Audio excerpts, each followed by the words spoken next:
fenómenos de influencia colectiva desde el estudio de David Meyers, el cual es un psicólogo en Michigan, Estados Unidos. Como primer punto tenemos la facilitación social. Esta determina cuando un individuo hace mejor tarea estando en equipo que individualmente.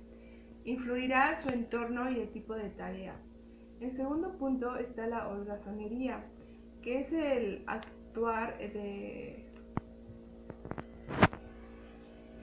cual es el esfuerzo menor que hace, ya que piensa que no puede hacerlo o que su equipo lo hará.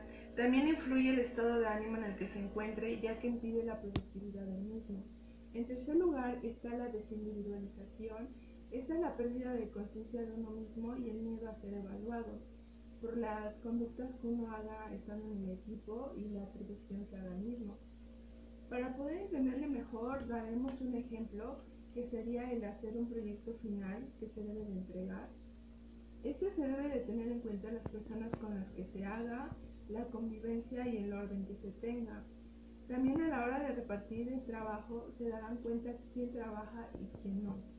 También asimismo, cuando se tiene un error, intentarán culpar a alguien, dependerá de las acciones que hayan tenido o lo que hayan hecho en el equipo.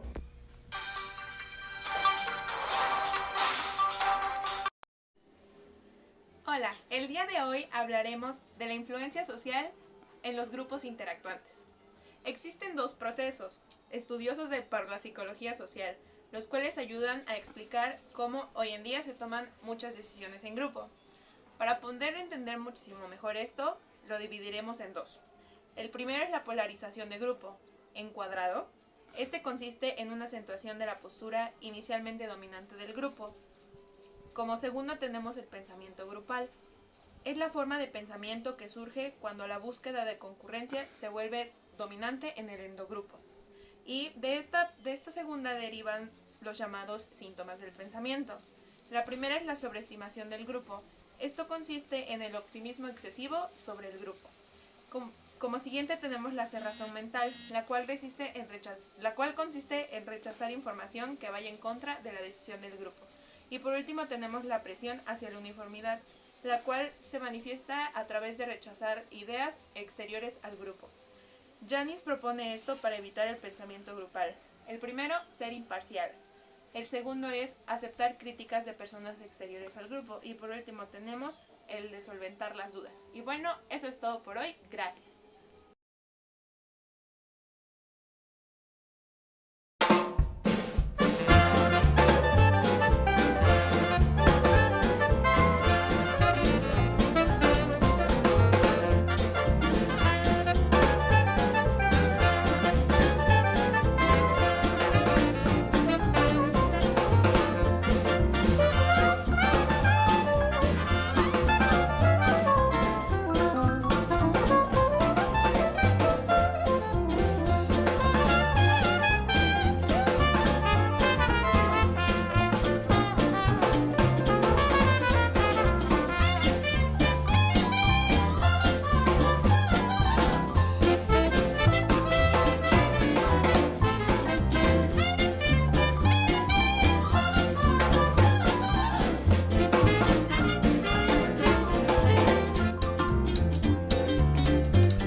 tardes y les voy a hablar sobre las tribus suburbanas.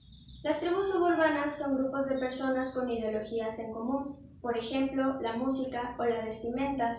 Frecuentemente suelen ser juzgadas por su apariencia y las relacionan con la rebeldía, las adicciones e incluso con la delincuencia. Este fenómeno se presenta principalmente en la adolescencia, debido a los problemas que los jóvenes sufren en su interior. Además, es la etapa en la que los jóvenes están en busca de su identidad. Se considera a la falta de valores como el principal factor determinante en el surgimiento de estos grupos, así como también la crisis económica y la falta de empleos. De alguna manera, ellos expresan la necesidad de ser escuchados y entendidos. Es por eso que cuando se sienten comprendidos por sus compañeros, se identifican con ellos. Algunos ejemplos de estos grupos son los emos, los punks, los góticos o los frikis, los cuales muchas veces son marginados por la sociedad porque consideran que tienen actitudes negativas. Sin embargo, es importante que sepamos respetar a estos grupos, ya que forman parte de la sociedad y como personas merecemos tener los mismos derechos.